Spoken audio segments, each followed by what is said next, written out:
Talla Gaye muy njiital Pastef Ousmane Sonko ginnaaw waxtaan bi mu amaloon ak suñuy naataango yi nekk ca Walfadjri am na ay kàddu yu mu yëkkati ba ñenn ñu faree ci kujje gi ànduñu ci ñoom tamit am lu ñu tontu lu ci mel ni Idrissa Seck Thierno Bocoum loolu quelques jours après yi tamit benn front bu amoon diggante moom ak Barthélémy Diaz ndax mën nañoo jàpp ni li ñu wax ni moo am jamono ji Ousmane Sonko il est seul contre tous est-ce que loolu moo am Mor Talla waaw soxna naata xam nga journal bi dañuy Sonko seul contre tous dafa mel ni depuis ba mu defee interview vendredi sunu naataangoo yi comme ni nga ko waxee yu Walfadjri dafa indi coow lu rëy ci réew bi déjà nit ñi téyewuñu rek bañ a dugub bi parce que xëy na moom lañ ci jàpp di ko foowee ci réseaux sociaux yeeg yooyu. waaw le plus cocasse waaw te waxtaan bu yàggee noonu il faut mu am léeg-léeg quelques trucs plaisantants pour faire passer le message mais du loolu moo ci amoon solo ci mel ni par exemple Thierno Bocoum dafa jàpp ni Sonko bu waxee ni moom ñeneen ñi rek ñoo koy tudd te moom du tudd kenn nee na pour moom loolu arrogance mënul weesu loolu ak mépriser les autres te loolu pour man dafa mel ni beneen front lay Ousmane Sonko di ibbi alors que dafa am benn déjà front principal bi mooy dafa jàkkaarloog Macky Sall mais gis nañ ni depuis ba mu defee sortie bi ñu ci bëri dañ ci am une interprétation négative ku ci mel ni Idrissa Seck xam nga am na benn réponse bu mu ci indi ni ko tu m'as inventé maanaam yaa ngi wax lu dul dëgg te ni nga koy waxee sax jaaduwul mu ni moom dina ko beral réponse am après parce que li mu wax ci maanaam seen dajee bi naan dafa ñëwoon këram circonstances yeeg yooyu moom nee na damewul noonu waaye loolu xëy na moom version la joxe Thierno Bocoum également pareil te gisoon nañ ni également amoon na beneen front bi mu ibbi ci Barthélémy Diaz ak coow lu fi jugoon ci dialogue bi ak ku ci nekk li nga ci jot a wax te loolu pour man day firndeel ni xëy na Ousmane Sonko day nekk li Paul Valéry waxoon benn écrivain bu mag français dañuy un homme seul est en mauvaise compagnie te damay ragal loolu dal ko parce que tout simplement yaa ngi ibbi ay front yoo xam ni xamoo foo koy fayee finalement day mujj ñëpp sikk la te pour man kuy xeex ak état war a am ay argument yoo xam ni da nga war a woo maanaam kujje politique bi ñu nekk sa ginnaaw boot la pour nga mën a jàkkaarloog état ak ni mu amee doole mais yow yaa ngi ibbi yaa ngi taal ay yeneen loolu pour man c'est une stratégie contre-productive te baaxul ci moom maintenant nag xëy na moom fi mu ko jàpp mooy ci njàmbaaram ak ñi koy défendre fële ci Ziguinchor est-ce que loolu ce sera payant li ci kanam peut-être rawuli bët Marcel waaw est-ce que cette stratégie va payer waaw ça l'avenir nous en dira mais c'est mal parti en tout cas ci wàllu boobu noonu faut dire que déjà ce n'est pas une première du gulet Sonko di wax après ay polémique topp ci je pense qu'il est habitué des faits à chaque fois ses sorties sont en général incendiaires donc du coup naturellement retombées gi muy am sur le plan médiatique surtout par presse interposée du lu bees donc là quand même il faut dire comme ni ko Mor fàttale que mu ngi continuer di allonger un petit peu la liste di ñi nga xamante ne ànduñu ak ñoom même si personnellement moi je pense pas que il est seul contre tous pour reprendre titre journal Source A bi puisque ba léegi mu ngi am ay partisans yoo xamante ne ñu ngi ànd ak moom. au sein de des leaders de Yewwi Askan Wi exactement j'allais le dire au sein de Yewwi Askan Wi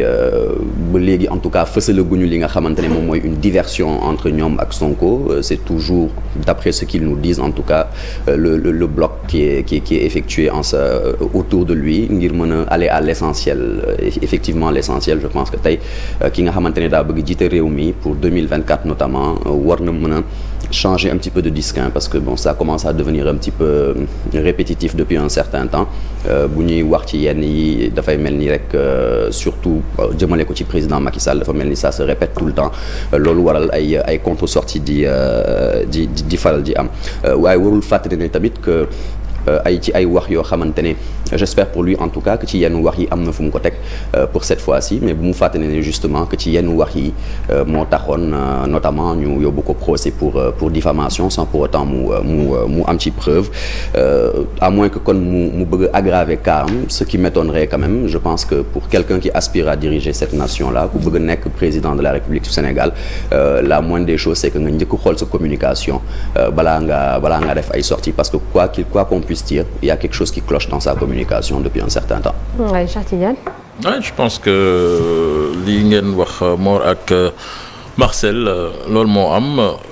seul contre tous c'est vrai que mënul nekk seul contre tous foog mu am ñu ko jàppale mais quand même on est en politique te soo nekkee ci politique da ngay soxla mbooloo te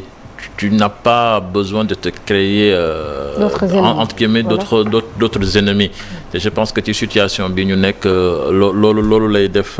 jamono ji parce que déjà actuellement confrontation bi mu am ak État tu te prives d'un monsieur comme Barthélémy Diaz qui est le maire de Dakar qui était l'un de tes plus fervents défenseurs quand même loolu c'est problématique moi je trouve que côté boobu ils ont été extrêmement maladroits xaw ma nag ci kan la problème bi jógee mais soutien boobu waru ko woon ñàkk bon je ne dis pas que ñàkk na ko mais de toute façon Barthélémy il est plutôt discret jamono ji ci problème yi nga xamee ni tey ji la gën a fës yi nga xamee ne Ousmane Sonko mi ngi ko am nu mu tuddati Thierno Bocoum aussi sa sortie quelque part tamit soo lire texam bi tu sens que le monsieur a vraiment mal surtout ci benn moment bu muy wax ni que en un moment donné ñi ngi doon xalaat yóbbu ko ci yoon porter ko plainte mais il ne voulait pas que ça ça vienne de l'opposition ñu mu am fa benn daan boo xamee ni mën na ko tere bokk ci élection évoqué les mêmes raisons voilà présidentielle bi ça dit long quand même sur le malaise qui règne actuellement entre ñoom et je pense que ci situation bi ñu nekk c'est la dernière chose dont ils ont besoin bon je me dis que nag Ousmane Sonko fi mu dox ba yegg si fii quand même ça veut dire que derrière normalement il doit y avoir des spin docteurs ñoo xamee ni dañu koy xalaatal mais on se rend compte que communication bu bare bi tamit dafay jur ay erreurs te ay erreurs la yoo xam ne tamit ses adversaires vont l'exploiter et actuellement il n'a pas besoin de ça vraiment. Cheikh ndax mu di benn brèche boo xamante ni xañ na moom ñi mu jàmmaar lool ta jamono ji ñu jàkkaar lool dañuy engouffré wu ci brèche boobu loolu parce que gis nañ en dehors de ñi nekk ci opposition bi ku ci mel ni ministre Victorine Ndeye moom tamit tontu na ak ñeneen ak ñeneen. ñeneen ñu ngi tontu naata waaye jàppal ne ci yooyu jamono moom Ousmane Sonko gis na ni c'est de bonne guerre ndax à chaque fois mi ngi def ay sorties ak yeneen yu ñuy xeetoo te sorties yooyu nañ day juddaat doon li nga xam ne moom moo di polémique ci réew bi yaa ngi fàttaliku bés ñu weesu laata procès bi mujj donc ñu annoncé woon procès bu mujj moom Ousmane Sonko nekkoon na ci benn tekkaaral boo xamante ni ñu bëri ñoo ngi doon laaj ana lan la moo war a mën a ruumandaat ci biir waaye lu ni mel mu mel ni lépp daal dina koy xaw a dindi ndax entretien bi nga xam ne def na ko ak Walfadjri waaye jàppal ne ba tey politique la ndax ku ci nekk itam anam ba ngay gisee ku ci nekk waxtaan wa nga séq ak moom ak boo génnee itam looy wax li nga xam ne nag moom moo di public bi am na moom ak Idrissa Seck ñoom ñoo xam la ñu waxtaanee ak itam la ñu rek daal di tënk lu mu ci mën di doon naata muy kàddu bu bëree rek faaw di nga juum wala boog nga trébuché te doo ko tey njiit bu Pastef gis na ne loolu moom mooy tax loolu mooy def avancement am wala soit loolu moom mooy tax mu gën a dëggal boppam ci langue politique bi lu mu ci mën di doon rek ñu taxawee am benn taxawaay bi seetaan également fan la wànne di mujj ki gëtam. Merci. Oui. Aujourd'hui soo xoolee c'est depuis veillu élection locale yi la woon je pense ouais entre-temps il y a eu aussi beaucoup beaucoup de nan lañ koy waxee gros bonnets de la coalition qui ont quitté Yewwi Askan Wi je pense à ñoom Abdoulaye Dièye tout ça Maître Moussa Diop qu'on a invité là Maître Moussa je pense que ñooñu ñëpp c'est des gens yoo xamante ni quand tu es dans un combat comme bi ngay dund nii da nga leen di soxla ce ne sont pas des gens de trop d'autres diront que peut-être que c'est une sélection naturelle mais on est en politique. Ouais. On a besoin de ñu koy waxeeti d'union autour de soi pour être beaucoup plus fort et non se sentir esselé quand même. Merci beaucoup cher. Oui. C'est parfois ñi ànd ak yow sax ñi ngi xaar peut-être nga am problème ñu mën a profiter ci électorat bi nga yor parce que am na ñoo xam ne fi mu ne nii ñi ngi ànd ak Sonko mais ñi ngi xaar retomber peut-être mu am ay soucis ñu mën a profiter taxaw la majorité da ngay gis ñuy ànd ak Macky Sall également ils attendent que mu ni duma